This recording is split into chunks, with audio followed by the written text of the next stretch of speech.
Bonjour à tous pour une nouvelle vidéo. Du coup, aujourd'hui, j'avais envie de vous parler dans les jeux pour agrémenter, on peut faire des comment on appelle ça, en anglais, c'est des pin pads. Donc, ce que je vous propose de voir, c'est comment on fait pour, par exemple, dans un jeu d'aventure ou un escape game, comment on peut faire pour faire un ping pad qui ouvre une porte ou voilà. Donc dans les assets gratuits, j'ai trouvé celui-ci là qu'on voit à l'écran de ping pad. Et donc du coup, je vais vous faire voir un petit peu comment ça se goupille. Donc là, on est dans un escape game que j'ai créé. Et donc on va aller vers le ping pad qui est là. On va rentrer un code à 4 chiffres. S'il est faux, il ne se passe rien et il revient à 0. Et s'il est juste, ça devient vert et voilà. Donc alors comment faire ça? Si on regarde notre ping pad ici, chaque lettre, enfin chaque chiffre, on a créé un cube. Voilà, vous voyez. Un cube, on a enlevé sur ce cube le mesh renderer et on a créé un petit script qu'on appelle appui bouton. Ce script, il est destiné à tester donc lorsqu'on va appuyer sur le bouton. Voilà. Donc une fonction basique du monobehavior qui s'appelle onMouseDown, donc sur le clic, ça veut dire sur le clic de la souris. Donc on va créer une variable qui s'appelle numBt, qui est une variable statique. Donc on se rappelle que les variables en public statique sont des variables qui peuvent être récupérées très facilement par n'importe quel script. Il suffit ensuite d'adresser donc le script désiré et puis la variable apparaît. On va voir ça sur l'autre. Et donc cette variable numBouton, on va mettre le numéro bouton qui est ici. Donc là, si on voit notre bouton qui est ici, on lui a mis 1 puisque c'est le 1. Celui-ci on a mis 2 parce que c'est le 2, etc.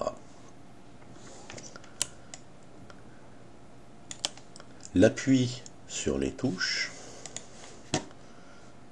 donc va donner lieu que ça s'ouvre. Voilà. Donc l'appui des touches va créer une variable de type string, c'est-à-dire une chaîne de caractères. Donc ici on a le code qu'on a défini donc à la base. Il est en public, c'est-à-dire que là j'avais créé au départ 1212 et puis je l'ai changé, maintenant c'est 1851, on le voit ici. On a notre objet pinPad qui est déclaré aussi en variable publique. On a le maximum de caractères, donc de la chaîne de caractères qu'on va créer. Donc ici c'est 4. Et le texte. Alors, pour le texte, on n'en a pas encore parlé, on va créer un canvas. Et ce canvas, très important, on va le mettre ici, là, vous voyez, le renderer mode, c'est World Space. Alors c'est intéressant de faire des canvas comme ça, puisqu'en fait, ce sont des canvas qui ne font pas tout l'écran, hein, comme celui-là, mais qui restent limités, voilà, à l'espace du jeu. World Space. Et à l'intérieur de ce canvas, donc on a le texte en jaune, Arial 16, donc où va s'afficher nos chiffres. Donc on va reprendre cette zone de texte dans notre Safe Manager. Voilà, ici. Petit audio clip, c'est pour le son. Comme ça, ça aide un petit peu lorsqu'on appuie, on a un petit retour de son. Donc au moins on sait qu'on a bien appuyé. Il se trouve qu'on a le texte, donc on aurait pu ne pas mettre le son, mais si par exemple vous faites un petit digicode sans texte, donc avec le son, ça donne quand même une indication comme quoi on a bien cliqué correctement sur le bouton qu'on voulait. Voilà. Une variable publique statique qui sert après, c'est-à-dire que lorsque sortie OK, c'est-à-dire que lorsqu'on a fait le bon code, à ce moment-là, donc on a un booléen, un vrai faux, qui va nous dire que le code est correct et qui va servir à ouvrir une porte ou que sais-je. Donc voilà. Donc on a une fonction update. Donc à chaque instant, 60 fois par seconde si vous voulez, on va tester notre variable publique statique dans le script appui bouton. Et on va dire, si cette variable c'est 1, à ce moment-là, on va rajouter à notre chaîne de caractères qu'on a appelé input. On aurait pu l'appeler autrement, on aurait pu l'appeler saisie ou n'importe. On va rajouter donc la valeur de l'appui bouton, ça veut dire qu'on a appuyé sur 1. Ensuite, on va le remettre à une valeur qui n'est pas reconnue, ici 12, à une valeur neutre en fait. Pourquoi? Parce que si on lui laissait appui bouton la valeur 1, ça pourrait créer des problèmes à la deuxième saisie, ça reviendrait pas à 0. Donc ça pourrait créer des soucis, donc c'est pour ça qu'on lui met une valeur neutre. Ici on a mis 12, on aurait pu mettre 34 ou n'importe quoi. L'important c'est que c'est une valeur qui n'est pas reconnue, c'est-à-dire que là on a 1 et là on a 0, donc 12 n'existe pas. Donc comme il ne le reconnaît pas, on revient au neutre. On prend le composant audio source et puis on joue MyClip, donc on a vu le petit audio clip, le petit cling, voilà, et on va faire ça si la valeur est égale à 1, 2, 3, 4, le 2 je l'ai mis en bas mais il y est bien. Ce que je vous conseille, c'est de regarder un petit peu ça, c'est très très puissant comme instruction. Le switch, dans le cas où cette valeur est 1, voilà, et toujours bien finir par le break. L'erreur qu'on fait souvent quand on débute là-dessus, c'est qu'on oublie le break, et puis on oublie de mettre une valeur par défaut, c'est-à-dire si on fait rien, par défaut, si on a appuyé sur rien, à ce moment-là. Donc, alors c'est très puissant, ça sert beaucoup à des jeux, pour tester des variables qui peuvent être numériques ou texte aussi. Dans les jeux d'aventure, par exemple, en fonction du choix qu'on peut faire, si on a fait le choix 1, choix 2, on va, en fonction de ce choix, on va utiliser plutôt switch. Et puis, dans le cas où on a fait un choix 1, un choix 2, c'est pas mal.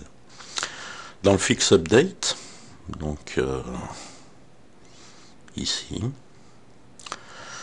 donc on va tester si ce qu'on a saisi, donc la valeur de notre input, le texte qui est stocké dans input est égal à celui qu'on a stocké dans notre code.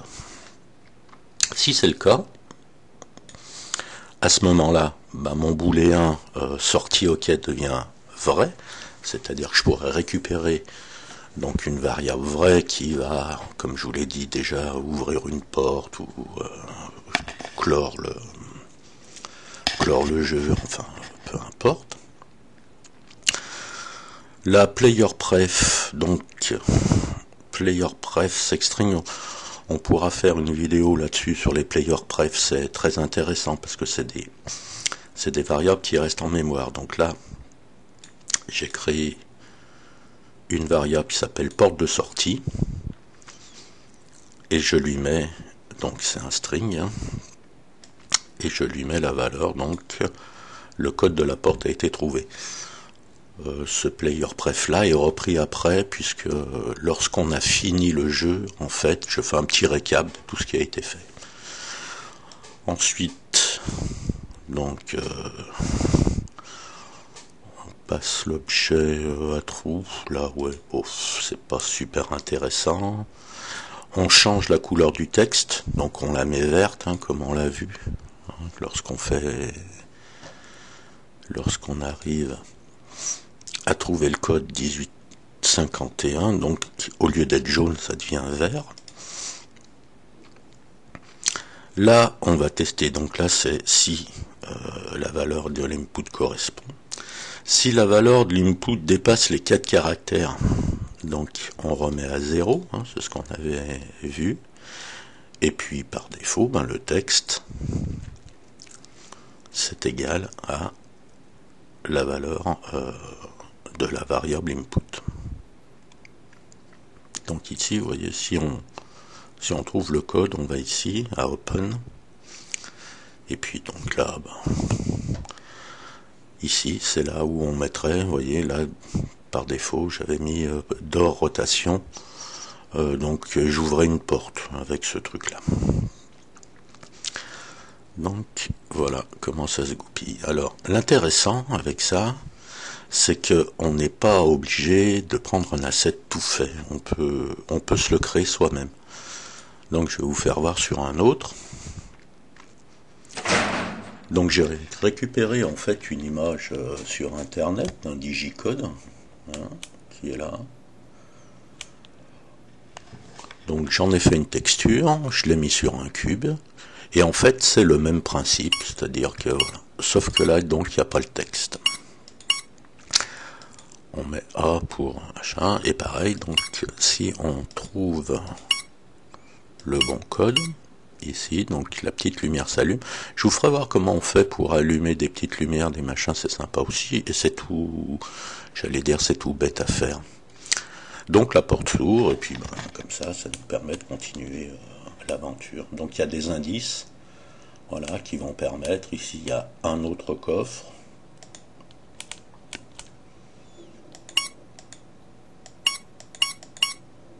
voilà. Et ici, il y a un cadenas. Donc je vous ferai une autre vidéo aussi pour le cadenas. Voilà. Comment on fait un cadenas qui tourne. Voilà. Donc je vais arrêter là pour le moment. J'espère que ça a été clair et puis que ça peut vous être utile dans vos jeux. N'hésitez pas à laisser un commentaire à la limite, hein, si vous voulez plus d'explications. À bientôt. Merci.